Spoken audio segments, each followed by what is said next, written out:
Bonjour à tous, chers téléspectateurs. Bienvenue dans le rendez-vous 2010, votre rendez-vous d'information, de conseils pratiques et de débats inspirants. Aujourd'hui, nous avons préparé pour vous une émission riche et captivante. Voici le menu qui vous attend. Nous aurons en première partie dans le coaching numérique avec Kakbo Chichi Yevedo qui nous propose des opportunités pour booster sa plateforme de e-commerce. Nous aurons également pour le monde agricole, Léon Soudé qui nous parle des méthodes pour faire son compostage grâce aux résidus alimentaires que vous avez chez vous. Et enfin, le débat, la partie que vous adorez également sur cette émission qui aujourd'hui va se tenir sur, on va parler des stages professionnels. Et je ne dirais pas enfin, mais ce qui installe ce plateau, ce qui installe le rendez-vous de midi, vous le savez déjà, c'est de la bonne musique.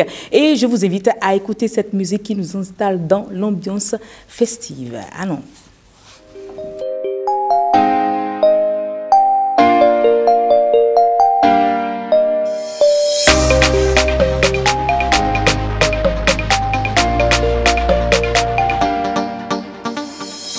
Joie dans le monde, Noël est venu sur toute la terre.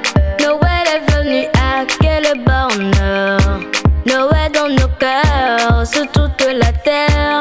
Noël encore. Nous allons chanter, nous allons danser. C'est un jour joyeux pour chaque enfant.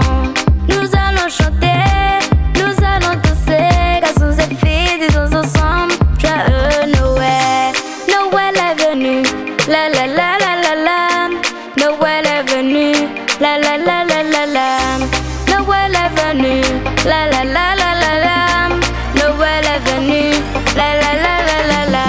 Joyeux Noël à tous les enfants, joyeux Noël, joyeux Noël à tout le monde, joyeux Noël, joyeux Noël à tous les enfants, joyeux Noël, joyeux Noël à tout le monde, joyeux Noël. Lumière qui descend du ciel, d'un ange qui danse auprès d'un enfant. Sur la terre j'entends douce et clair. Pour nous c'est la période des cadeaux. C'est la fête, c'est Noël à gogo. C'est le plus beau jour, Père Noël est là pour nous. Nous allons chanter, nous allons danser. C'est un jour joyeux pour chaque enfant. Nous allons chanter, nous allons danser. Garçons et filles, disons ensemble, joyeux Noël. Noël est venu, la la la la la la. Noël est venu, la la la la la la. Noël est venu, la la la la la la. Noël est venu, la la la la la la. Joyeux Noël à tous les enfants, joyeux Noël, joyeux Noël à tout le monde, joyeux Noël, joyeux Noël à tous les enfants, joyeux Noël, joyeux Noël à tout le monde, joyeux Noël.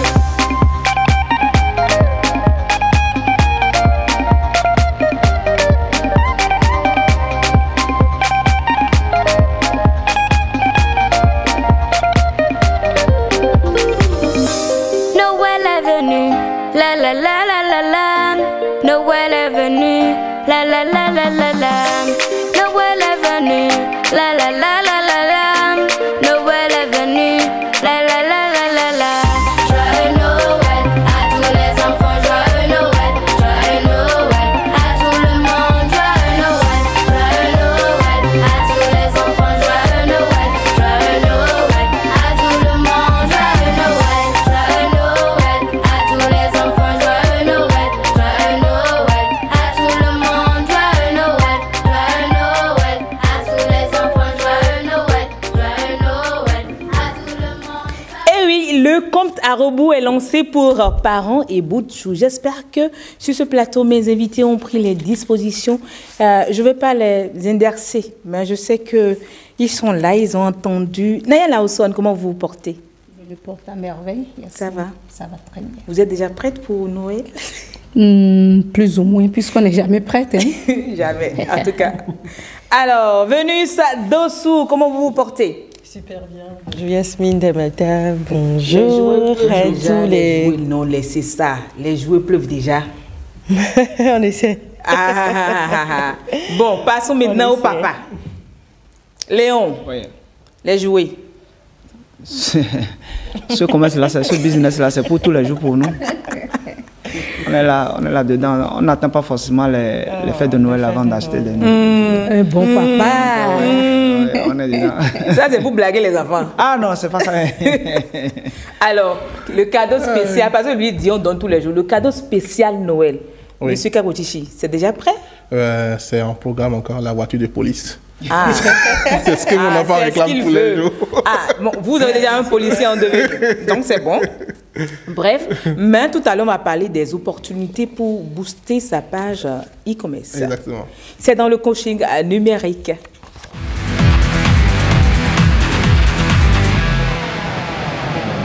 Nous ouvrons la première rubrique coaching numérique avec la montée des achats en ligne pendant les fêtes. Il est crucial pour les commerçants de se démarquer et pour cela, notre expert, il est là. C'est en e-commerce. Kakotichi Yeverdo, il est bien là pour partager avec nous 5 stratégies incontournables. Alors, monsieur Kakotichi, pourquoi est-il important d'investir en ligne? Oui, d'investir en ligne parce que lorsque vous vendez en ligne, lorsque vous avez un site internet ou que vous vendez sur les réseaux sociaux, on veut parler plutôt d'investir dans la communication, dans la publicité en ligne. Et il y a des plateformes sur lesquelles vous pouvez faire de la publicité en ligne, c'est Facebook et il y a Google. Donc on va parler de Facebook Ads et de Google Ads. Voilà. Donc par rapport à ces différentes plateformes, en cette période de fin d'année, vous devez pouvoir faire de la publicité parce que pour vendre, déjà, il faut avoir ce qu'on appelle du trafic. Et le trafic, c'est la quantité de personnes qui viennent sur votre site internet. Mais pas que du trafic, il faut avoir du bon trafic. Donc, les personnes qui ont la possibilité, qui sont caractérisées pour acheter ce que vous vendez sur votre site ou sur votre page Facebook, je ne sais pas. Voilà, en cette période de fête, pour ces deux plateformes, pour Facebook et Google, moi, ce que je vous recommande le plus, c'est de passer par Facebook au lieu de passer par Google. Parce que en cette période de fête, on vend plutôt des objets, des gadgets et des choses qui ne sont pas forcément descriptibles avec Google. Donc, avec Facebook, on peut rapidement montrer l'image à la personne qui vient sur Facebook et lui dire, bon, voilà, passez par ici pour passer votre commande. Voilà, donc je vous recommande Facebook, faire de la publicité Facebook.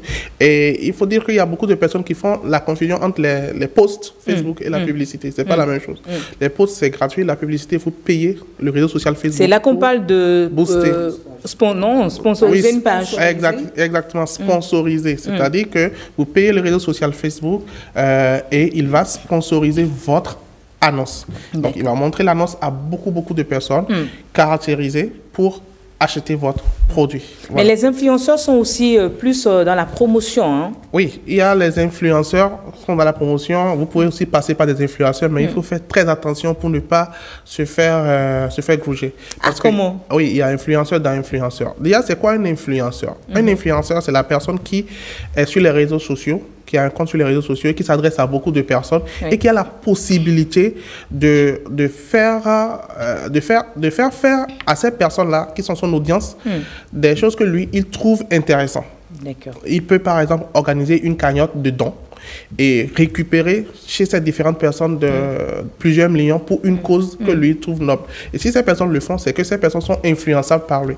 Donc, on appelle influenceurs, c'est pas tous ceux qui ont des centaines d'abonnés qui sont sur des réseaux sociaux, qui sont des influenceurs. Vous allez voir des personnes qui ont beaucoup d'abonnés, mais qui ne peuvent pas dire à quelqu'un de faire quelque chose, la personne va faire. Mais comment choisir le bon influenceur pour faire ça comme? Voilà, donc déjà, il faut pas seulement regarder le nombre d'abonnés que la personne a. Donc, il faut que la personne ait beaucoup d'abonnés, mais il faut suivre la personne durant un bon moment pour voir s'il arrive réellement comment je dirais, j'arrive pas à trouver les mots rapidement, à faire à son audience quelque chose d'intéressant. Je ne sais pas si vous voyez. Est-ce que la personne fait des lives et les audiences le suivent et les audiences arrivent à suivre ce qu'il dit? S'il dit par exemple, j'organise une cagnotte, venez faire telle chose, est-ce que l'audience le fait? Si l'audience ne le fait pas, c'est pas la peine d'aller vers lui. Mais quand il a des preuves également, des images à l'appui, des distributions de tout ce qu'il fait, là, il est un peu fiable. Il est un peu fiable, il est influenceur, il arrive à influencer une quantité de personnes. Vous pouvez travailler avec lui en tant que collaboration, en tant qu'influenceur pour essayer de vendre vos produits. Il faut aussi faire très attention pour ne pas dépenser des centaines 2000 avec ces personnes-là. Et parce que des fois, il faut faire attention parce qu'on n'a pas forcément le retour sur investissement. Oui. Voilà, il faut faire très attention avec Mais parlons d'influenceurs et de mettre en ligne. Les réseaux sociaux également sont un outil pour booster sa page. Exactement. Sur les réseaux sociaux, durant cette période de fête, il est très intéressant d'organiser des lives. D'accord. Des lives. Les lives, ce sont des vidéos en direct que vous faites. Donc, vous-même, vous essayez d'être votre propre influenceur. Donc, vous faites des vidéos en direct pour rencontrer vos clients, votre public. Vous parlez de l'importance de vos produits. Attention, je ne dis pas de parler de vos produits au public. Souvent, quand vous parlez directement des produits, les gens n'achètent pas. Ils ne voient pas l'importance. Mais vous parlez de l'importance. Ah, tiens, si vous avez une soirée, vous allez à une soirée de gala, voilà, et on a cette médaille ou bien cette chaîne que vous portez, ça va vous rendre belle, ça va vous faire telle chose. Je crois qu'il y a une qui fait assez bien, qui est à côté de vous, notre entrepreneur, Naya Lawson. Partagez avec nous votre expérience. Comment vous faites, vous arrivez à vendre sur la toile, à faire vos lives? Parce que là, on dit live beaucoup, c'est en direct. Mais vous, par contre, il y a une autre manière de faire votre live. Vous pouvez nous en parler très rapidement? C'est vrai que les lives aujourd'hui sont incontournables, c'est beaucoup plus tendance et c'est la meilleure façon de faire circuler, de faire couler vos articles. Mais comme vous venez de le dire, moi je ne le fais pas forcément à la manière de tout le monde. C'est vrai que il faut éviter, voilà, de faire l'apologie de vos articles, comme il vient de le dire, mais il faut plutôt montrer la nécessité, l'importance d'avoir ces produits-là autour de vous. Bon, c'est ce que moi je fais d'habitude. Et il faut savoir choisir le moment, identifier les besoins en fonction de la cible que vous avez, vous, le moment. Donc, vous assurez que votre communauté, votre auditoire en a besoin et vous l'annoncez. Dès que vous l'annoncez, tout le monde est branché, je vais dire, ou bien scotché, et attend de voir cet article dont vous venez. Donc, quand tu fais ça, c'est plus facile pour toi de venir exposer, de venir balancer, de venir montrer par le biais d'une vidéo, les articles en question. Parfois, vous les portez, parfois, vous les faites porter, parfois, ça dépend de ce que vous présentez. Donc, et il faut éviter surtout de mettre des filtres. Moi, c'est tout ce que... La particularité chez moi. Il faut éviter de mettre des filtres parce que ce que vous présentez avec un filtre, c'est bien ça, n'est pas perçu de la même façon lorsque vous l'envoyez, lorsque vous livrez. Et donc, cette simple erreur peut faire que vous pouvez perdre une seule clientèle. Et une seule clientèle perdue, vous ne savez pas combien derrière cette personne vous avez perdu. Donc, c'est des gaffes dont il faut se méfier. Et donc, voilà un peu. Alors, M. Yvedo, comment utiliser les offres exclusives également quand on fait des lives? Oui, les offres exclusives, je vais parler des codes promo. Oui. Voilà, donc des codes promo, il faudra déjà demander à votre audience déjà qu'ils ont la possibilité, durant un certain temps, d'avoir une certaine réduction sur le produit. Et surtout, vous avez une réduction, rappelez-vous de limiter la réduction dans le temps au maximum. Parce que si vous ne limitez pas la réduction, l'offre que vous faites, les gens, ils sont dans leur quotidien. Et ça ne va pas mettre pression sur eux de se rappeler de vous et de passer à l'action d'achat. Nous, on a fait une communication où on avait... le monsieur sur Facebook, notre agent, il a complètement oublié de mettre la limite de l'offre, mais je vous assure que les gens ne sont pas venus. Que quand on a corrigé ça, on a mis la limite que les gens se sont maintenant bousculés pour venir acheter le produit. Donc, si vous ne mettez pas une limite de temps, aujourd'hui, à 23h59, l'offre est terminée ou l'offre finit dans 3 jours. Et surtout, mettre un décompteur pour un peu stresser les personnes en réalité que c'est le moment de passer à l'action d'acheter. Ils ne vont pas le faire. Donc, durant cette période... C'est pas ce que font certains, tapoter, allez-y. C'est ça, en fait. Parce qu'à un moment donné, ça saoule.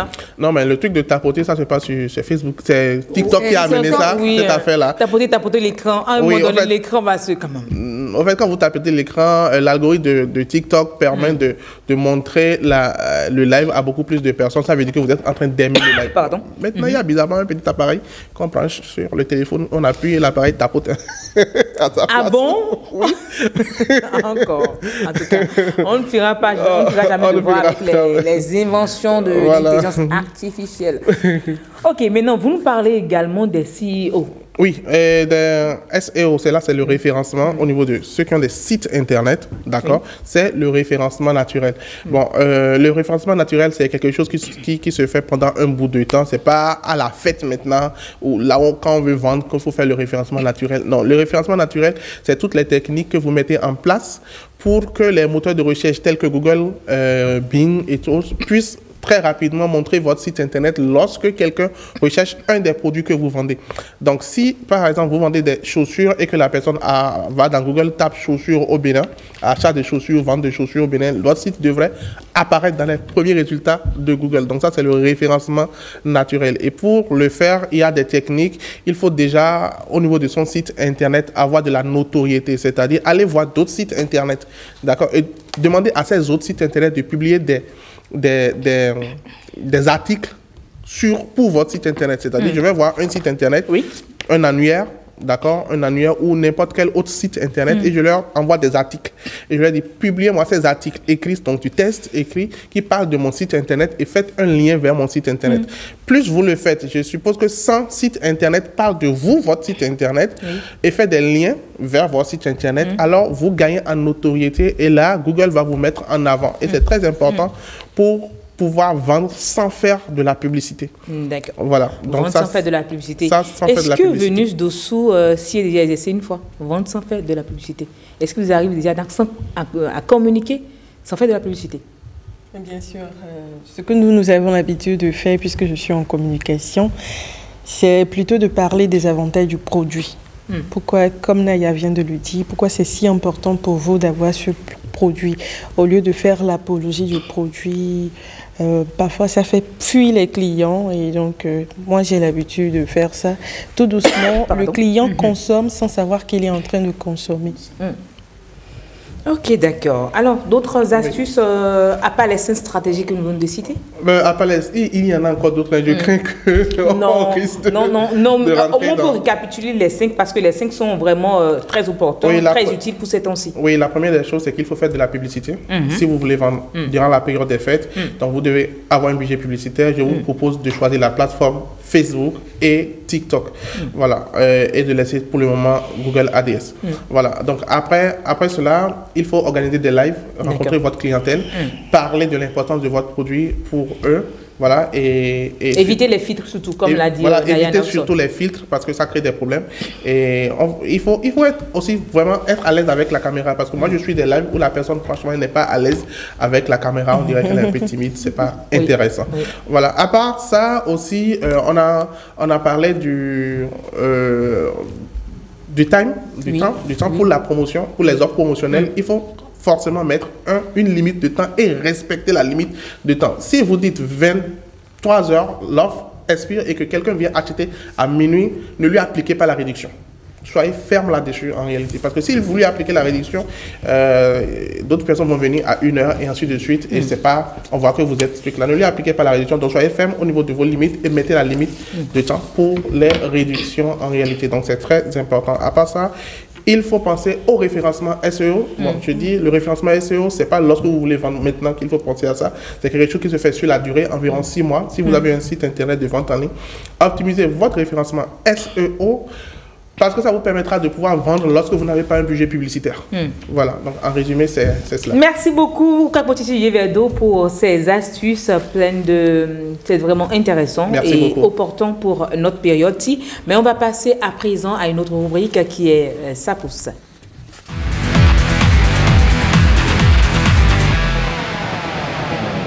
Il est déjà aussi sur ce plateau notre expert formateur et agriculteur. Oui, Léon Soudé. Sachez, fidèles téléspectateurs, que pour ces périodes de fête, nous utilisons beaucoup de produits alimentaires qui finissent par... On n'utilise forcément pas et ça finit à la poubelle. Pourquoi les laisser dans la poubelle pour rire, les jeter plus tard? Or, on peut les utiliser. Aujourd'hui, on sera économe. Oui, et ce sera avec Léon Soudé qui nous donne des astuces sur comment faire son compost. Les composts, bien sûr, à la maison, à base de déchets alimentaires.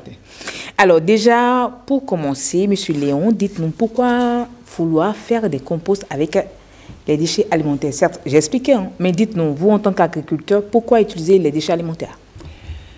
Pour commencer d'abord, je vais d'abord expliquer un peu le système du compostage. Quand on parle du compostage, c'est un processus de décomposition des déchets que nous avons autour de nous en engrais pour les réutiliser pour nos plantes ou bien tout ce que nous avons comme production agricole autour de nous. Pourquoi utiliser les déchets alimentaires? Aujourd'hui, vous-même, vous le savez, l'homme ne peut pas rester sans produire de déchets autour de lui. Tous les jours, on en produit. Et il y a la gestion de ces déchets-là autour de nous qui pose parfois des problèmes.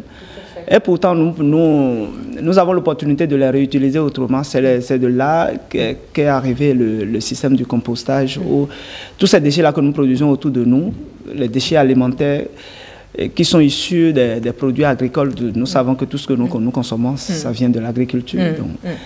Donc, qui sont issus, on les réutilise maintenant, ces déchets-là, pour renourrir maintenant notre agriculture. Mais quels sont ces déchets qui sont efficaces et qui sont idéaux pour faire ces composts? Surtout les déchets dégradables. D'accord. Les déchets dégradables. C'est pas conseillé d'utiliser les déchets non dégradables tels que les sachets, les trucs plastiques. Donc c'est les déchets à éviter. À éviter. Donc, mais comment faire la composition de ces déchets déjà dans sa poubelle? Voilà. Maintenant, quand vous produisez les déchets, avant de les utiliser pour le compostage, il faut passer d'abord au tri. D'accord. D'accord. Il faut passer d'abord au tri et enlever ceux qui sont plastiques ou bien les bouteilles, ceux qui ne vont pas vite se dégrader dans le temps. Il faut essayer de les écarter et utiliser maintenant le reste. Et c'est tellement riche pour la terre, c'est ça? Oui, tellement riche parce que ça se renferme de pas mal de nutriments que nous utilisons dans le boostage de nos pousses. Mais est-ce qu'il faut investir pour avoir des équipements pour le faire, ou on peut aller avec 0 francs? Non, on peut aller avec 0 francs. Autour de nous, pas forcément d'investir dans des équipements. Par exemple, je ne sais pas si à l'écran, on peut toutefois nous envoyer... Oui, on a déjà les images, voilà. Ça va venir, oui. Les coquilles d'œufs que vous avez là, peut-être vous pouvez avoir des manières manuelles pour les réduire un peu. Là. Il y a aussi d'autres. Au lieu d'acheter les composteurs, il faut toutefois avoir les piquets de petits bois autour de nous que nous avons tous les jours, que vous pouvez essayer de mettre et essayer de regrouper vos déchets dedans. Et puis, ça, c'est la première étape, hein. C'est déjà de récupérer les déchets. Voilà. Il y a la collecte des déchets que vous faites d'abord et puis vous passez au tri. Et maintenant, vous passez au montage de votre compost. Et comment se fait ce montage? Ce montage, c'est ça qui se fait dans des compostiers, ou bien comme vous le voyez à l'écran, vous allez voir certains jaunes là qui sont en train de... On peut mettre des piquets autour de ça et puis vous commencez par les rassembler. Ah, c'est très joli, hein. On peut avoir ça dans son jardin, c'est ça? L'image tout à l'heure là. Oui, on peut avoir ça. On peut avoir ça à côté, quelque part. Dans le jardin, tout n'est pas rose, non? Ou bien même derrière sa cuisine. Voilà. On peut toutefois avoir ça. Ça ne dégage pas d'odeur? Surtout ça. Là, vous n'allez pas refuser ça. Parce que c'est du pourri. Voilà. Vous n'allez pas refuser ça. Donc, quand vous mettez ça, après, vous commencez par mettre un peu vos déchets, rassembler vos déchets dedans jusqu'à un niveau donné. Et vous couvrez ça. Et puis on couvre ça avec quoi? Des feuilles ou de la terre simple? Parce que là, à l'image, on a vu de la terre, on a vu des feuilles. Est-ce qu'il faut recouvrir avec des feuilles ou de la terre simple? Qu'est-ce que moi j'ai l'habitude de faire? J'ai l'habitude de couvrir ça avec de la bâche ou bien des sachets, des grands sachets, juste pour permettre la conservation de la température et puis que ça ne soit pas en contact avec de l'eau qui sort de l'extérieur. Ok, donc il ne faut même pas ajouter de l'eau. On laisse pourrir juste les déchets alimentaires. Le premier jour, après avoir fini votre montage, vous devez arroser ça. D'accord. Cette quantité d'eau peut conduire ça jusqu'à la fin. Du processus. Voilà, du processus.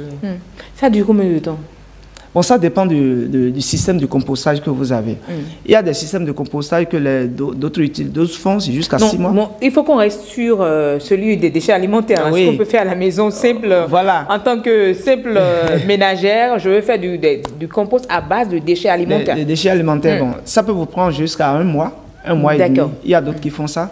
Mais nous avons encore d'autres systèmes que nous utilisons. Vous pouvez avoir votre compost à moins de 20 jours. Donc ça dépend du système que vous utilisez, la méthode que vous utilisez pour votre compost. Mais pour les déchets alimentaires, ça tourne autour de 1 mois, 1 mois et demi. Un mois et demi. Au maximum. Mais est-ce que après avoir récupéré mes déchets alimentaires, sur combien de jours je récupère ça? Parce que j'ai cuisiné aujourd'hui les tomates et les pépins, tout ça, les coquilles. C'est en une journée j'ai eu ça, mais le lendemain, est-ce qu'il faut récupérer ou bien au fur et à mesure, je mets dans mon cercle que j'ai déjà prévu avec les piquets, ou c'est en une fois que je mets tout dedans et je bâche avec un sachet? C'est une seule fois.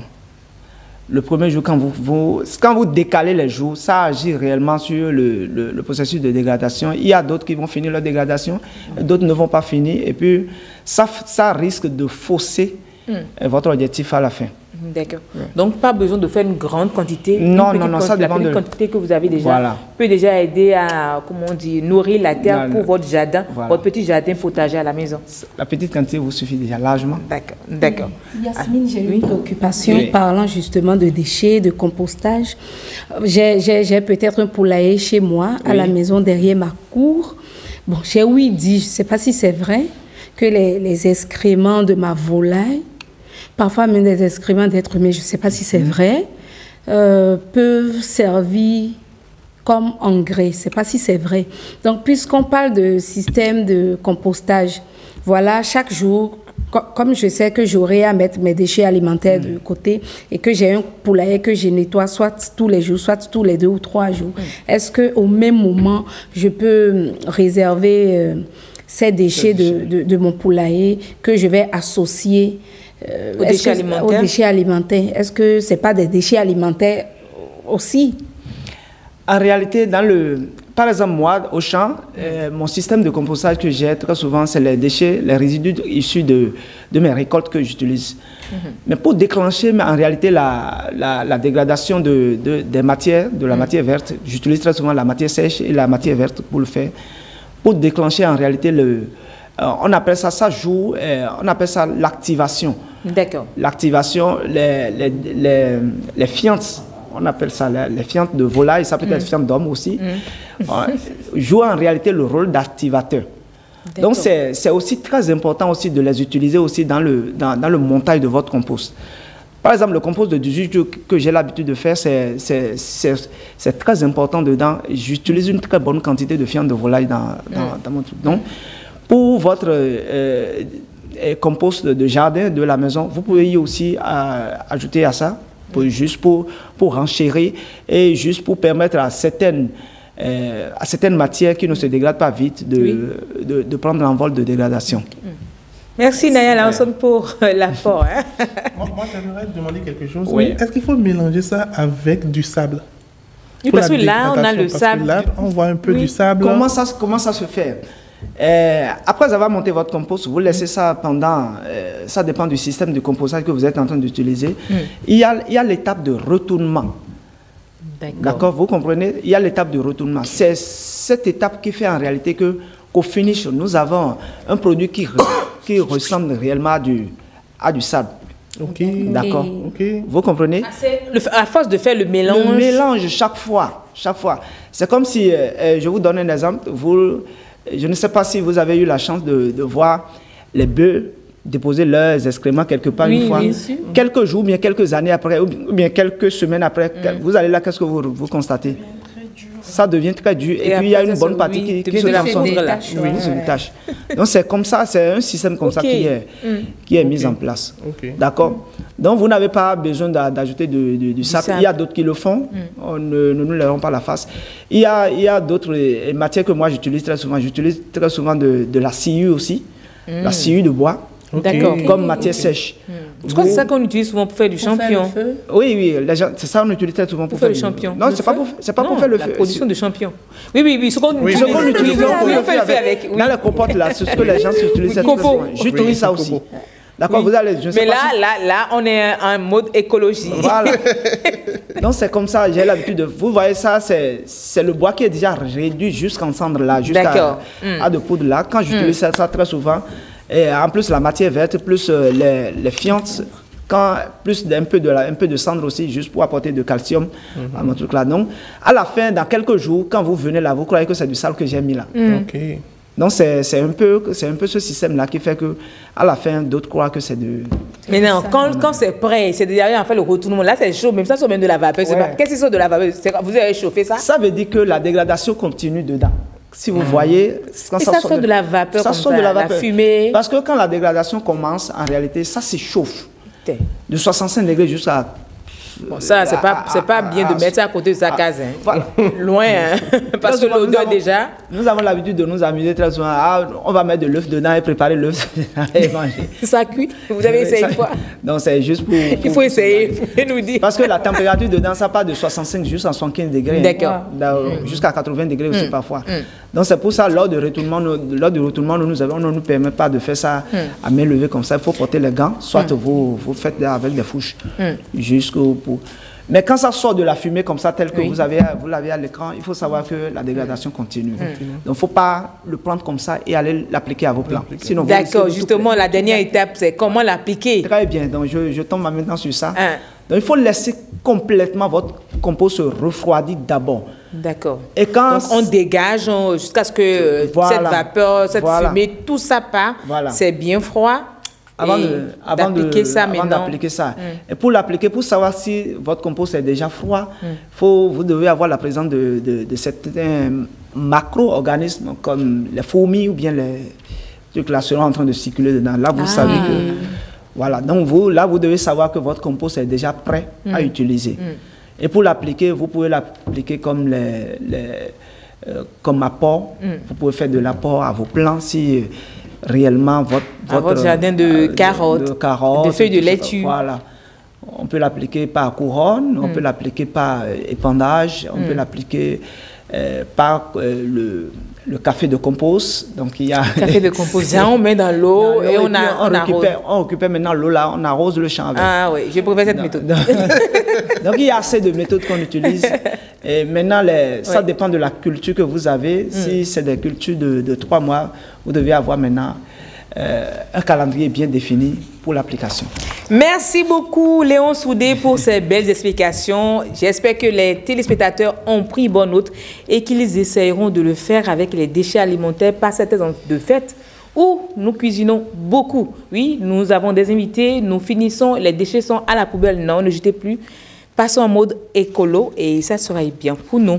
On passe à une dernière étape. On va remercier Léon Soudé et se dire à lundi prochain sûrement. Merci. Si tout va bien. Lundi prochain. D'accord. On va lui dire au revoir. Ah oui, amen. Merci. Et recevoir sur ce plateau le dernier invité pour le débat.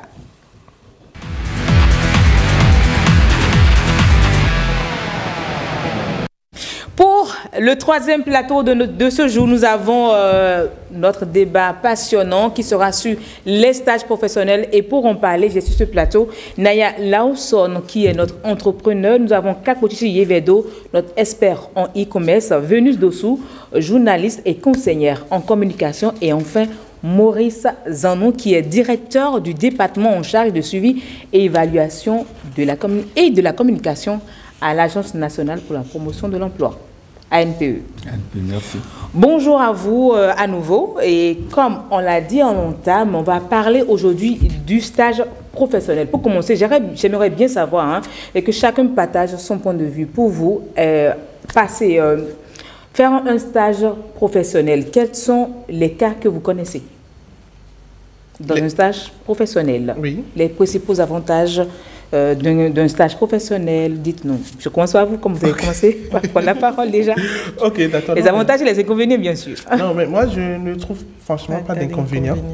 Je ne trouve que des avantages parce que ça permet vraiment de fixer au niveau de l'étudiant ce qu'il a appris à l'école et de vraiment faire je dirais, de s'initier dans la vie professionnelle. D'accord. Voilà. C'est votre point de vue.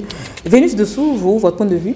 par rapport au stage professionnel? Je pense que quand on finit d'étudier, quand on finit d'avoir les compétences théoriques, il faut également avoir les compétences pratiques. Et c'est dans ce sens qu'on fait appel au stage. Il y a le stage académique qu'on fait d'abord pour écrire son mémoire.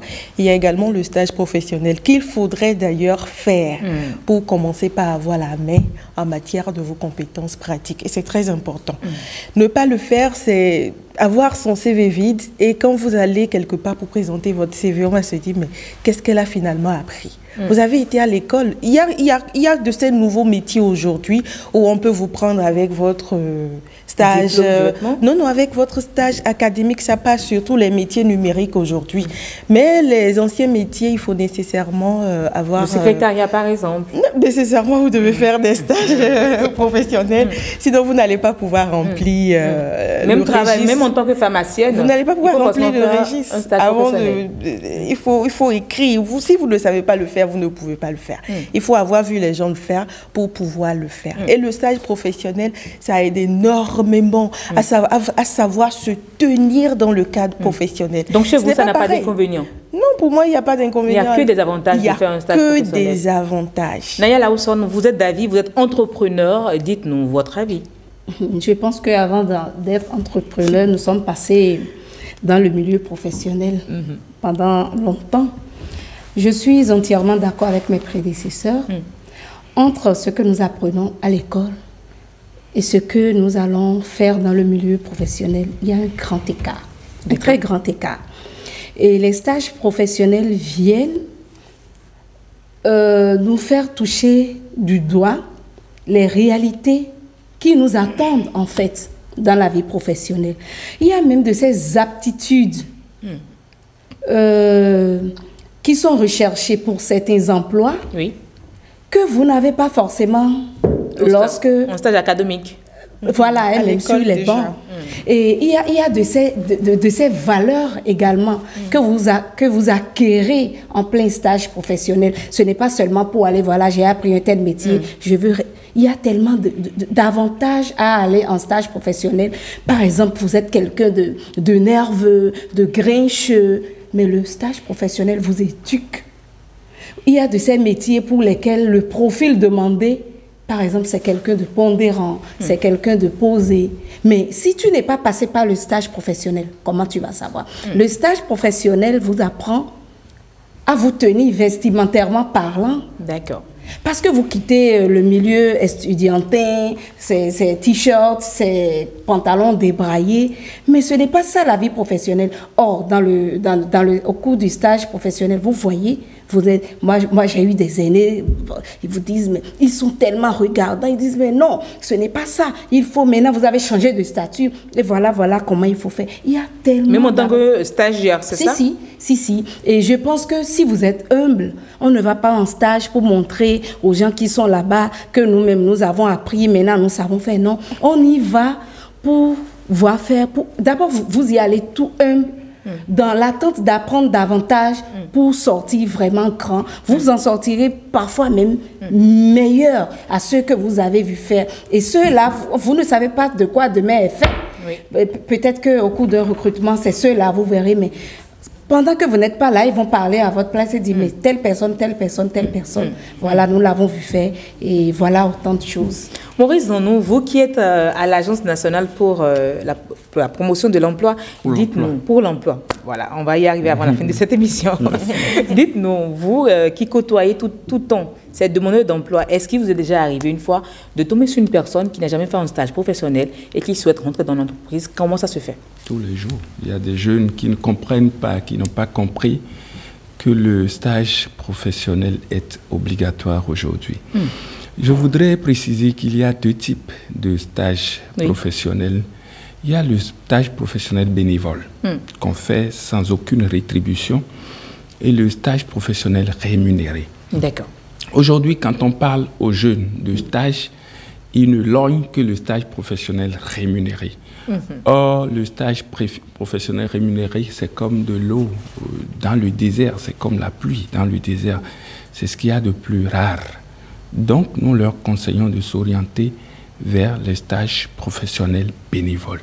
Mais au-delà, je ne vous coupe pas, mais je voudrais bien je voudrais prendre la parole pour ces personnes qui souhaitent qui préfèrent faire un stage professionnel rémunéré. Est-ce que c'est mauvais de choisir de gagner de l'argent pour son stage? Pas du tout. Seulement que les opportunités pour trouver des stages professionnels rémunérés sont rares. Les offres sont limitées, extrêmement limitées. Du coup, quand on n'a pas, il faut forcément faire du bénévolat. Il faut faire le sacrifice du stage professionnel. Et qu'est-ce qu'on gagne? Qu'est-ce qu'on y gagne? On y gagne, comme mes prédécesseurs l'ont dit, on y gagne sur toute la ligne.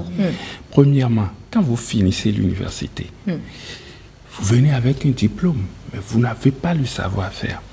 Le stage vous permet d'acquérir de l'employabilité. Que veut l'employeur? L'employeur veut vous employer. L'employeur ne veut pas vous apprendre le métier. L'employeur veut utiliser quelqu'un qui est déjà cuit, qui est déjà prêt pour lui donner le résultat. Donc le stage vous permet d'accroître, d'améliorer votre employabilité. Le stage vous permet également d'acquérir des compétences. Vous avez peut-être appris au niveau de l'université, au niveau de l'école, qu'il faut faire ceci, qu'il faut faire cela. Pendant les stages théoriques, vous n'avez pas eu le temps suffisamment d'approfondir. Quand vous venez en stage professionnel, vous voyez comment est-ce qu'il faut se débrouiller, les compétences techniques. Et il y a de petites astuces que le professeur à l'université n'a pas eu le temps de vous donner et ou ne connaît même pas. Parce que la réalité au niveau de l'université est tout à fait différente de la réalité au niveau de l'entreprise. Donc le stage vous permet d'avoir un premier contact avec l'entreprise et d'améliorer vos compétences. Mais dans ce premier contact avec l'entreprise, pour certaines personnes, quand ils y vont, c'est pour peut-être faire des photocopies, c'est pour acheter Téviquata pour à l'aîné. Ce n'est pas pour vous couper. Même en faisant les photocopies, vous apprenez quelque chose. Et aussi, vous n'allez pas faire les photocopies de matin jusqu'au soir. Est-ce que c'est tout le monde qui sait utiliser une machine pour faire de la photocopie? Non. Mais quand vous allez en stage et que vous apprenez à faire une photocopie, vous savez que ça, c'est ça. Et peut-être même que vous allez bourrer l'appareil. Vous allez pouvoir apprendre à pouvoir le réparer. Donc tout ça, là, ça s'apprend ça. Mais restez là en disant qu'on me commande de faire la photocopie de matin jusqu'au soir. Quand vous faites la photocopie de matin jusqu'au soir, mais vous rencontrez des gens. Ça vous procure un carnet d'adresses. Et ça, on ne l'a pas quand on est à la maison. C'est en étant sur les lieux de stage. Et c'est en étant dans votre secteur d'activité. Et ce sont ces personnes-là qui seront peut-être vos employeurs de demain. On ne les trouve pas en restant à la maison. Même en allant en achetant à Takbo Téviquata, vous allez peut-être rencontrer votre futur employeur sur la voie. Donc, tout ce qu'on fait en matière de stage, on gagne ça. Il n'y a rien qui soit gratuit. Pour ma part. Vous êtes d'avis pour ces stages où on va, où on devient chevalier servant pour tout le monde, est-ce qu'il faut réellement aller faire son stage professionnel si c'est du bénévole et qu'il faut y aller encore pour servir comme domestique? Déjà, moi j'en ai parlé dans une vidéo que j'ai faite sur ma chaîne. Moi je dis, moi je ne suis pas d'avis par rapport à cela. Ce n'est pas la faute aux entreprises. L'entreprise qui a pris la personne en stage, ce n'est pas la faute. Mais c'est surtout, moi je dis, c'est la faute au stagiaire qui est venu. Oui, c'est la faute au stagiaire qui est venu.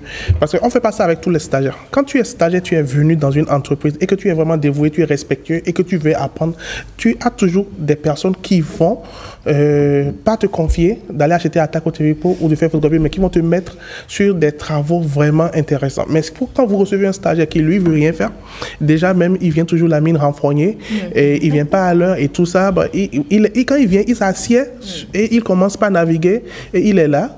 Mais vous allez lui demander, mais toi tu fais quoi là? Va m'acheter quelque chose là. Voilà, donc il y a ça. Maintenant, la deuxième chose, c'est que les stagiaires choisissent les entreprises dans lesquelles ils veulent faire leur stage.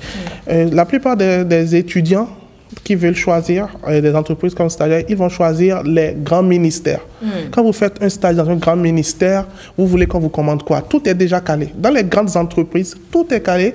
Celui qui va faire telle ou telle chose, c'est calé. Et puis, ils n'aiment même pas que vous touchez à leurs outils, à un matériel, ils ne veulent pas. Même quand le matériel se gâte là, ils vont faire un avis d'appel d'offres pour recruter quelqu'un qui va venir réparer ça. Donc, ils ont les moyens. Vous, petits stagiaires, vous n'allez pas pouvoir y toucher.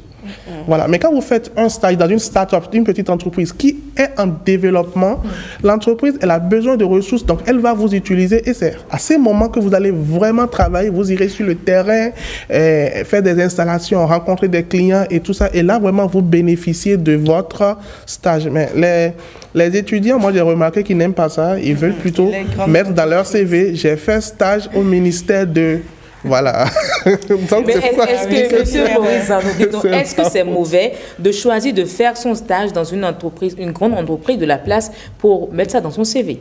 Non, je dis, c'est pas mauvais. C'est pas mauvais, mais je voudrais surfer sur une intervention de mon vis-à-vis. Quand vous êtes un stagiaire et que vous vous comportez comme un étranger, comme un stagiaire, on va vous traiter comme tel. Mais quand vous montrez que vous êtes là pour apprendre, vous êtes disponible, on ne peut pas vous laisser sur le carreau. C'est impossible. Donc, je voudrais lancer un appel à ces jeunes stagiaires-là qui viennent dans les entreprises, qui pensent qu'ils doivent faire le strict minimum parce qu'ils sont stagiaires. Parce que qu'est-ce qu'on recherche au-delà du stage? C'est l'insertion professionnelle. Et quand vous êtes en stage, il faut vous mettre déjà dans la tête que si je me comporte bien, je serai incontournable dans cette maison-là. Et ils ne pourront pas me laisser partir. Voilà. Mais la plupart ne se comportent pas comme ça. Ils se disent, bon, je suis venu pour 3 mois. Dès que les 3 mois vont finir, je vais repartir. Mais celui qui vient en disant, je vais faire de ces 3 mois-là une opportunité pour me rendre incontournable dans cette structure-là. Je vous assure, quand il va finir le stage, même si les gens n'ont pas la possibilité de le garder, ils vont lui faire appel pour lui signer des contrats spécifiques pour le garder. Mais je voulais savoir, est-ce que vous, à l'ANPE, on forme également les jeunes à faire des stages? On les forme, on donne formation pour entrer sur... Pas spécifiquement leur donner des formations pour faire des stages, mais on les accompagne à avoir des stages. Parce que là aussi, la plupart ne veulent pas faire d'efforts, ne veulent pas se gêner. Ils viennent dire, je veux un stage, je veux un stage. Mais c'est le demandeur d'emploi même qui devrait identifier les structures les plus appropriées et aller vers elles. Donc l'ANPE accompagne tous les jours que Dieu fait les jeunes à aller vers des stages. Mais Nelson, très vite, parce que le temps est fini déjà. Oui, mais j'avais entendu mon voisin d'à côté parler tout à l'heure. Il y a parfois, vous êtes un stagiaire, vous vous montrez dévoué, vous vous montrez disponible, mais parce que vous êtes tellement poli, peut-être, on dit enfant, peut-être parce que votre supérieur immédiat pour vous demander par moment va me faire une tâche que vous trouvez peut-être. Mais je pense que ce qu'il faut dire, c'est ça que le monsieur d'en face vient de dire. Lorsque vous arrivez sur un lieu de stage, venez avec l'intention d'apprendre. Et que ce que vous êtes venu faire, c'est pour vous-même que vous êtes venu. Ça ne mange jamais, ça ne rate jamais. Parce que quand vous venez, vous restez cloître. C'est qu'il faut, aujourd'hui, le monde veut qu'on aille. D'abord, il y a le réseautage. Il faut aller vers les gens. Parfois même, votre supérieur ne vous demande rien. Mais levez-vous, monsieur. Aujourd'hui, il n'y a rien. Qu'est-ce qu'il y a? Montrez-vous curieux. Rendez-vous incontournable. Même si les gens ne vous utilisent pas, demain, ils vont vous recommander. Merci beaucoup, Naël. Je crois que c'est sur vos conseils, les conseils de tout un chacun sur ce plateau qu'on m'a dit. Merci à nos fidèles téléspectateurs, à ces jeunes étudiants qui viennent de finir. N'oubliez pas de faire vos stages professionnels. On l'a dit sur ce plateau, c'est capital. On gagne toujours. Même si vous servez de domestique, apprenez à gagner quelque chose dans tout ce que vous faites. Et cela paie toujours, c'est ce qu'on a dit, et ça paie vraiment. Et ce sera tout pour ce plateau. J'espère que vous avez pris des notes. J'espère que vous avez apprécié ces moments en notre compagnie. Ce sera tout pour aujourd'hui. On se donne rendez-vous demain certainement. À la prochaine, portez-vous bien. Bye bye.